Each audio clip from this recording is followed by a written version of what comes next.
Russia Bharat বন্ধুত্বে নতুন জোয়ার, বড় সুখবর উঠে আসছে।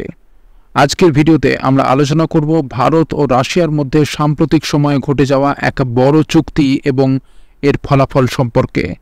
ভিডিওটি শুরু করার আগে আমাদের চ্যানেলটিকে সাবস্ক্রাইব করে রাখুন আর ভিডিওটিকে লাইক করতে ভুলবেন না।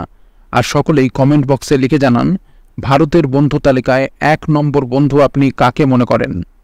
সম্প্রতি ভারতীয় সেনাবাহিনী পেয়েছে ২৭,০০০ AK-203 রাইফেল, যা ভারত ও রাশিয়ার যৌথ উদ্যোগে তৈরি করা হয়েছে।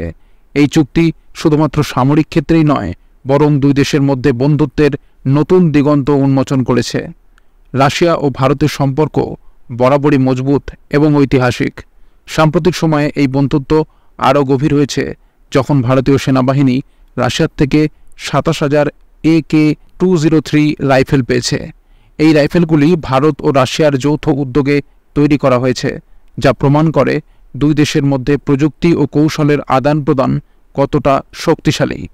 এই উদ্যোগের নাম Indo Russian rifles private limited বা IRRPL, যা ২০১৯ সালে স্থাপন করা হয়।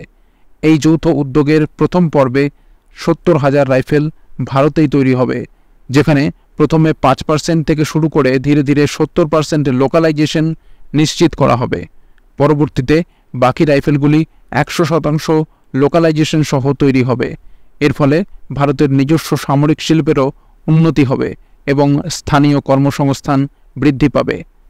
এই চুক্তির আরেকটি গুরুত্বপূর্ণ দিক হল এটি ভারতের সামরিক সক্ষমতা বাড়ানোর পাশাপাশি স্থানীয় শিল্পের বিকাশেও ভূমিকা রাখবে।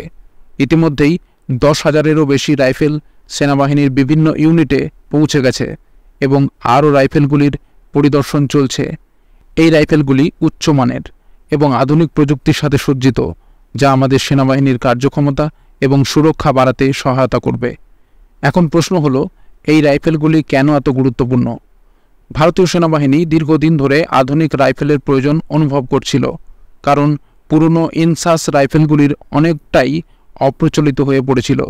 এই চুক্তির মাধ্যমে ভারতীয় সেনাবাহিনী তাদের আধুনিকীকরণের পথে আরও এক ধাপ এগিয়ে গেল।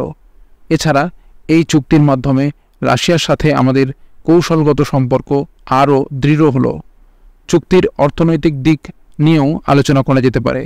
এটি একটি ৫,০০০ কোটি টাকার চুক্তি, যা ভারতীয় অর্থনীতির জন্য একটি বিশাল বিনিয়োগ। এই চুক্তির মাধ্যমে ভারতীয় সামরিক শিল্পের বিকাশ যেমন হবে, তেমনি আন্তর্জাতিক পর্যায়ে ভারতের কৌশলগত অবস্থানও মজবুত হবে। রাশিয়া থেকে প্রযুক্তি স্থানান্তরের মাধ্যমে ভারত তার নিজস্ব সামরিক উৎপাদন সক্ষমতা বৃদ্ধি করতে পারবে, যা ভবিষ্যতে আত্মনির্ভর ভারতের স্বপ্ন পূরণে সহায়তা করবে। আরেকটি গুরুত্বপূর্ণ বিষয় হল এই চুক্তির স্থানীয়করণ প্রক্রিয়া। এই প্রক্রিয়াটি অত্যন্ত সুপরিকল্পিতভাবে করা হচ্ছে এবং ধীরে ধীরে স্থানীয়করণের স্তর বাড়ানো হচ্ছে। এর ফলে স্থানীয় শিল্পের বিকাশ যেমন হবে, তেমনি স্থানীয় কর্মসংস্থানও বৃদ্ধি পাবে।